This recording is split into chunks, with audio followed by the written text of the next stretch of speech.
मनाई गई ब्रजभूषण तिवारी की पुण्यतिथि। समाजवादी विचारधारा के लिए समर्पित रहे थे ब्रजभूषण।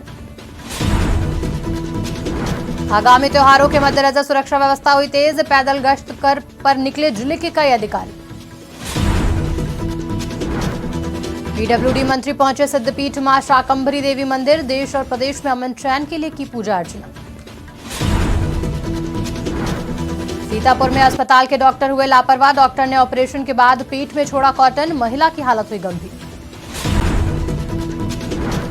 शहीद पथ पर हुआ सड़क हादसा। तेज रफ्तार ट्रक ने कार को मारी टक्कर। हादसे में कार सवार युवक की मौके पर मौत।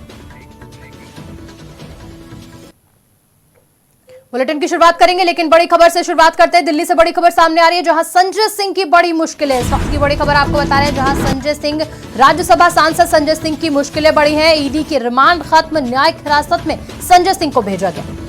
27 अक्टूबर तक बढ़ी न्यायिक हिरासत। दिल्ली की राउत रेवेन्यू कोर्ट ने सुनाया फैसला।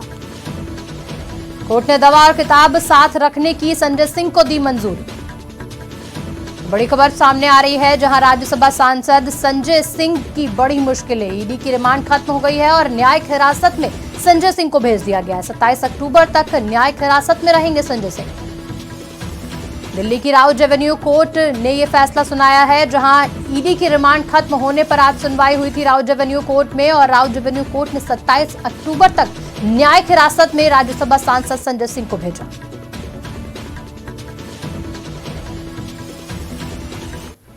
इस खबर पर ज्यादा जानकारी के साथ वरिष्ठ पत्रकार दिवाकर मिश्रा जी जुड़ चुके हैं हमारे साथ। दिवाकर जी, बात की जाए तो संजय सिंह को लेकर सुबह से ही चर्चा जारी थी और संजय सिंह की अब मुश्किलें बढ़ती नजर आ रही हैं। उनकी न्यायिक हिरासत बढ़ा दी गई है।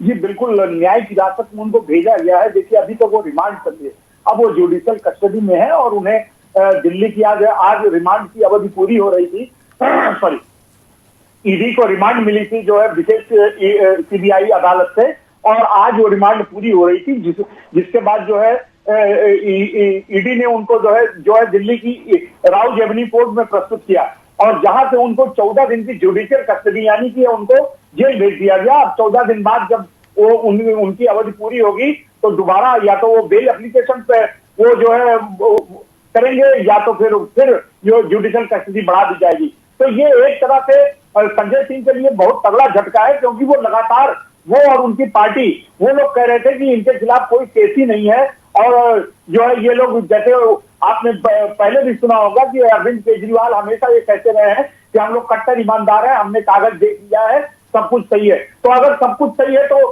जो है कोर्ट उनको छोड़ क्यों नहीं दे, कोर्ट उनको बेल क्यों नहीं दे रही है, कोर्ट क्यों जो है जुडिशियल कस्टडी में भेज दे रही है, ये सबसे बड़ा सवाल है। और इस तरह से देखा जाए तो संजय सिंह की मुश्किलें बढ़े हैं, और अब उन्हें 14 दिन के लिए जेल भेज दिया गया है। रागिनी। बिल्कुल दिवाकर जी, अगर बात करी जाए जिस तरीके से न्यायिक हिरासत में आज उनको 27 अक्टूबर तक के लिए भेज दिया गया, वहीं रिमांड पर ईडी की रिमांड भी खत्म हुई थी, जिसको लेकर संजय सिंह ने गिरफ्तारी को चुनौती देते हुए, ईडी की गिरफ्तारी को चुनौती देते हुए हाई कोर्ट का दरवाजा खटखटाया था। उस पर भी आज सुनवाई होनी थी, उस पर क्या कुछ निर्णय आया? ये अभी उस पर कोई निर्णय नहीं आया है, और इस बीच जो है राउत रेवेन्यू कोर्ट का निर्णय आ गया तो उन्हें जेल जाना ही पड़ेगा। और फिलहाल जो है कोर्ट ने, अभी हाई कोर्ट ने ना तो उसको रिजेक्ट किया है, ना तो उसको एक्सेप्ट किया है। फिलहाल उनकी पिटीशन मूव हुई है दिल्ली हाई कोर्ट में। अब उस पर दिल्ली हाई कोर्ट, माननीय उच्चतम उच्च न्यायालय दिल्ली क्या फैसला लेती है, ये तो अभी नहीं पता चल पाया है। फिलहाल उन्होंने जो है न्यायिक उसकी ईडी की रिमांड को भी चैलेंज किया है और एफआईआर को भी चैलेंज किया है। दोनों को चैलेंज करते हुए वो जो है हाई कोर्ट पहुंचे हैं। हाई कोर्ट में से अभी उनको कोई जो है फैसला नहीं आया हाई कोर्ट का। जी रागिनी। बिल्कुल दिवाकर जी, बात अगर करी जाए शराब घोटाले को लेकर, कई नेता जो है वो जेल जा चुके हैं आपके, और अगर बात करी जाए संजय सिंह की, तो 4 अक्टूबर को संजय सिंह की ईडी ने गिरफ्तारी करी थी। छापेमारी के बाद घंटों ये छापेमारी चली थी। वहीं अगर बात करी जाए तो आपका प्रदर्शन भी लगातार दिल्ली में जारी है, और आज भी ये प्रदर्शन आम आदमी पार्टी के द्वारा किया गया। जी बिल्कुल, आपने सही कहा, आम आदमी पार्टी का प्रदर्शन लगातार जारी है, उनका विरोध लगातार जारी है, सोशल मीडिया पर उनका विरोध जारी है। लेकिन इसके अलावा भारतीय जनता पार्टी का भी जो है वो प्रदर्शन चल रहा है। आज ही जो है भाजपा के जो नेता, दिल्ली भाजपा के नेता कपिल मिश्रा जो है वो उनके आम आदमी पार्टी के दफ्तर के सामने वो ले जाकर के प्रदर्शन किया उन्होंने, और वहां तगड़ी नारेबाजी हुई कि दिल्ली शराब घोटाले के 3 दलाल संजय सिसोदिया केजरीवाल, इस तरह के नारे उन्होंने भी लगवाए और ये लगातार दोनों पक्ष के तरफ से राजनीतिक बयानबाजी और राजनीतिक धरना प्रदर्शन चल रहा है। लेकिन कोर्ट का इससे कोई लेना देना नहीं होता। मैं आपको राजनीति बताना चाहूंगा, कोर्ट की जो प्रोसीडिंग होती है वो जो पत्रावली कोर्ट के पटल पे रखी जाती है, गवाहों पे के आधार पे, साक्ष्य के आधार पे और जो भी केस होता है उसके आधार पे कोर्ट अपना फैसला सुनाती है। कोर्ट को इस बात से कोई फर्क नहीं पड़ता कि बाहर जो है कौन प्रदर्शन कर रहा है, कौन विरोध कर रहा है, कौन समर्थन कर रहा है, इससे कोई मतलब नहीं होता।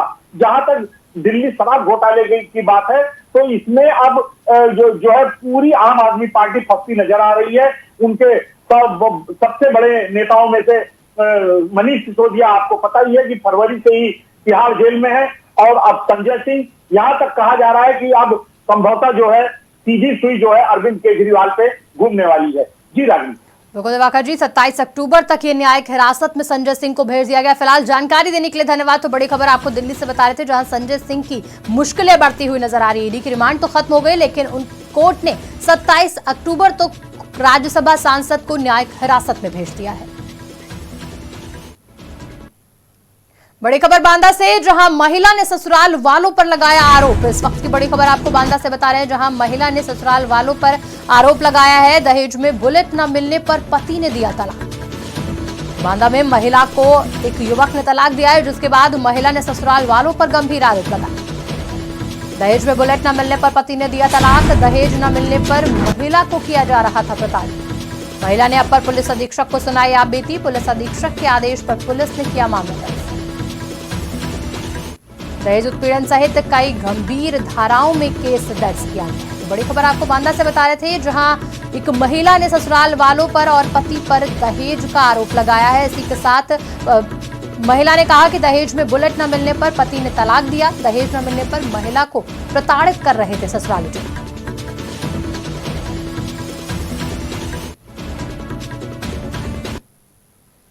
स्वागत है आपका आज की खबर में। मैं हूं आपके साथ रागिनी सिंह राठौर। रुक करते हैं उत्तर प्रदेश की बड़ी खबरों का। बिजनौर से एक हैरान कर देने वाला मामला सामने आया, जहां एक मामूली विवाद के चलते एक जेठ ने अपने छोटे भाई की पत्नी को ज्वलनशील पदार्थ डालकर आग लगा दी, जिसके कारण महिला गंभीर रूप से झुलस गई। वहीं महिला को अस्पताल में भर्ती कराया गया, जहाँ महिला की गंभीर हालत देखते हुए डॉक्टर ने महिला को दिल्ली रेफर कर दिया।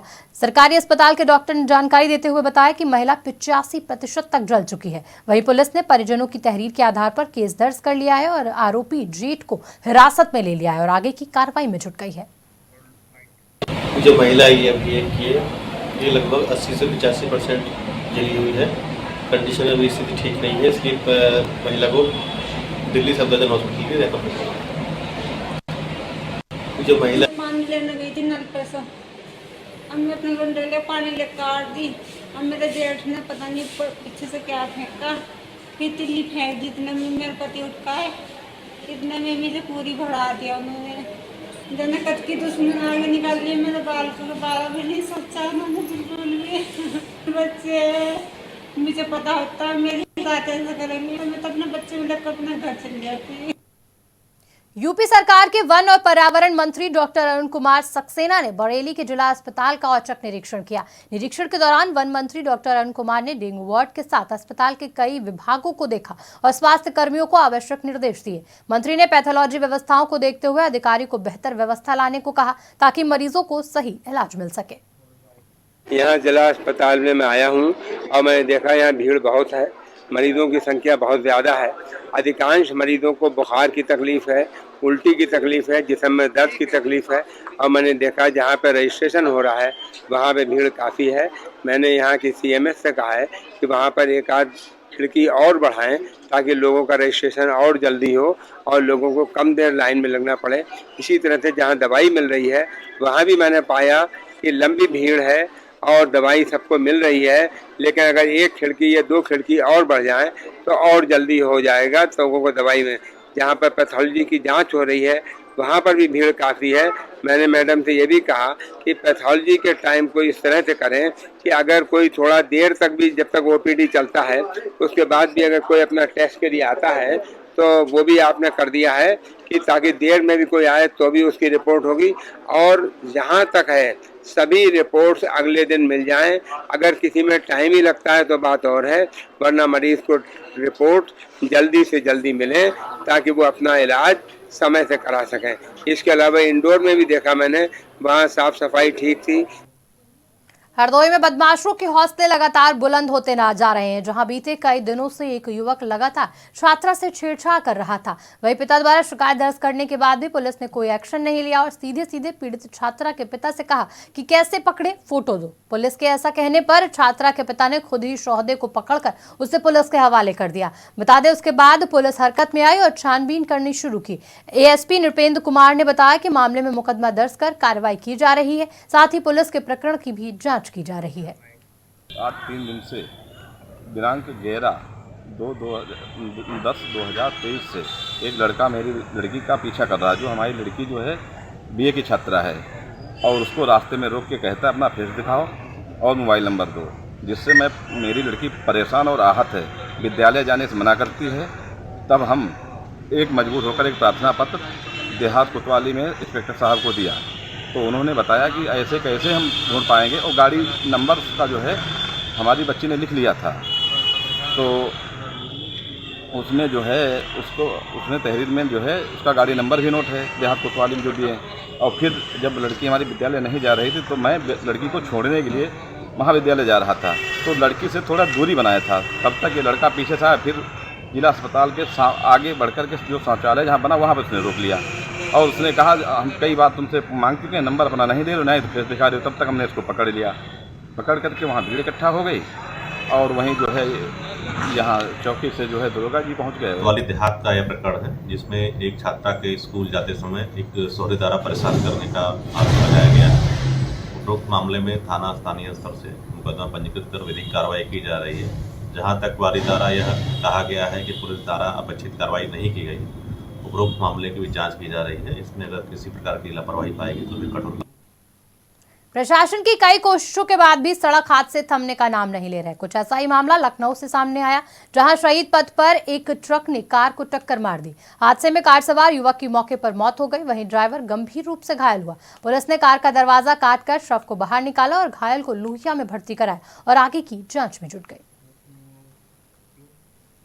रायबरेली में कोल्ड स्टोर संचालक के कारनामों का मामला सामने आया, जहां कोल्ड स्टोर संचालक आलू रखने वाले किसानों से 120 रुपए प्रति बोरी किराए की जगह 140 रुपए प्रति बोरी का किराया वसूल कर रसीद काट रहा है, जिससे सैकड़ों किसानों को भारी नुकसान का सामना करना पड़ रहा है। वहीं किसानों ने मामले की लिखित शिकायत डीएम से कर दी, जिस पर डीएम ने जिला उद्यान अधिकारी को 1 सप्ताह जांच कर सख्त कार्रवाई करने का फरमान सुनाया। साथ ही डीएम के सख्त रुख से क्षेत्र के बाकी कोल्ड स्टोर संचालकों में भी हड़कंप मचा हुआ है। किसानों को शोषण किया जा रहा है सफारी कोल्ड स्टोर मालिक के द्वारा। सरकारी रेट 240 रुपये प्रति कुंटल की दर से भाड़ा लेना चाहिए, जबकि ये 290 रुपये प्रति कुंटल ले। हम लोग चाहते हैं कि सरकारी भाड़ा जो निर्धारित किया गया है हिसाब से हम लोगों से भाड़ा लिया जाए। डीएम साहब ने कहा है कि 1 हफ्ते के अंदर आपकी समस्या के निस्तारण कार्यालय के सामने धरना देंगे। भारी मात्रा में यहाँ सैकड़ों किसानों के। पीडब्ल्यूडी विभाग के कैबिनेट मंत्री जितिन प्रसाद जनपद सहारनपुर के दौरे पर हैं, जहां विभागीय कार्यों की समीक्षा करने के बाद कैबिनेट मंत्री जितिन प्रसाद सिद्धपीठ ने मां शाकंभरी देवी के दर्शन किए। वहीं देश में अमन चैन कायम रहे, इसके लिए पूजा अर्चना भी की। पूजा करने के बाद उन्होंने कहा कि बरसात के कारण जनपद की क्षतिग्रस्ती हुई है, सड़कों को दिवाली तक सही करने के अधिकारियों को निर्देश दिए जा चुके हैं। सहारनपुर से लोकसभा चुनाव लड़ने के सवाल के जवाब में उन्होंने कहा कि पार्टी हाईकमान का जो भी निर्णय होगा उसका वो सम्मान करेंगे। वहीं इस दौरान उनके साथ राज्य मंत्री जसवंत सिंह सैनी, भाजपा जिला अध्यक्ष डॉक्टर महेंद्र सिंह सैनी मौजूद रहे। सीतापुर से हैरान करने वाला मामला सामने आया, जहां जिला अस्पताल में दवाई के नाम पर मरीजों से पैसे लेते हुए नर्स का वीडियो वायरल हुआ। बता दें, जिला अस्पताल में नर्स ने मरीजों से खुलेआम रुपए ले लिए। वहीं इस वीडियो में नर्स कहती है कि दवाई अच्छी लेनी है तो रुपए दीजिए, नहीं देना है तो दवाई तो नहीं मिल पाएगी। जिसके बाद अस्पताल में मौजूद शख्स ने नर्स का वीडियो बना लिया और वो सोशल मीडिया पर अब वायरल हो रहा है। खबर सीतापुर से है, जहां आगामी त्योहारों के मद्देनजर जिलाधिकारी और पुलिस अधीक्षक सहित कई अधिकारी पैदल गश्त पर निकले। आम नागरिकों में सुरक्षा के लिए पुलिस बल के साथ शहर के विभिन्न स्थानों पर पैदल गश्त की गई। इस दौरान आम जनता और व्यापारियों से बातचीत करते हुए उनकी समस्याओं को सुनकर संबंधित अधिकारियों को दिशा निर्देश दिए गए। व्यापारियों से अपने प्रतिष्ठानों के आसपास अधिक से अधिक सीसीटीवी कैमरे लगाने की अपील की गई और बिना नंबर प्लेट या हेलमेट और मोटरसाइकिल पर ट्रिपलिंग करने वालों के विरुद्ध कार्रवाई करने की बात कही गई। सीतापुर में आए दिन अस्पतालों में लापरवाही के मामले सामने आ रहे हैं। वहीं एक बार फिर कुछ ऐसा ही मामला महिला जिला अस्पताल से सामने आया, जहां डॉक्टर को बड़ी लापरवाही सामने आई। बता दें, डिलीवरी के दौरान ऑपरेशन करते वक्त डॉक्टर ने महिला के पेट में कॉटन छोड़ दिया और टांके लगा दिए। मिली जानकारी के मुताबिक गंभीर हालत में डॉक्टर ने महिला से अपशब्दों का भी प्रयोग किया। वहीं गंभीर हालत में लखनऊ के विवेकानंद हॉस्पिटल में महिला को दोबारा ऑपरेशन कराया गया। हालांकि कोर्ट के आदेश पर डॉक्टर पर कोई मुकदमा दर्ज नहीं हुआ है। का 14 जून को ऑपरेशन हुआ था। ऑपरेशन से लड़की का जन्म हुआ था, बड़े ऑपरेशन से। उसके बाद में टाँका लगा दिए गए और कार्टून सिकंदर छूट गया और 14 के बाद फिर 18 को डिस्चार्ज हो गया। डिस्चार्ज करके जब घर पहुँचे तो घर पहुँचने के बाद पेट में दर्द होने लगी, उल्टियाँ आने लगी, जिम चलाने लगा। तो फिर डिस्ट्रिक्ट हॉस्पिटल भैया ला करके दिखाए और फिर यहाँ से गैस की दवा दे दी गई। घर पहुँच गए। घर पहुँचने के बाद फिर दोबारा जो है फिर पेट में दर्द होने लगी। तो फिर लेकर के आए। फिर उन्होंने कहा गैस बन रही है और कोई दिक्कत नहीं है, लेकिन परेशानियाँ कम नहीं हो रही थी। तो फिर 18 को डिस्चार्ज का जब परेशानियाँ कम नहीं हो रही थी तो फिर 26 जून को प्रगति नर्सिंग होम दिखाया गया। 26 जून से 7 जुलाई तक उनके वहाँ इलाज चला। सारी जांचें हो गई, अल्ट्रासाउंड हुआ, सीटी स्कैन हुआ। सीटी स्कैन में निकला तो डॉक्टर साहब ने हमसे कहा कि ऑपरेशन होगा तुरंत, अगर ऑपरेशन नहीं कराओगे तो जान के लाले पड़ जाएंगे और तो तत्काल इसमें लेट बिल्कुल मत करना।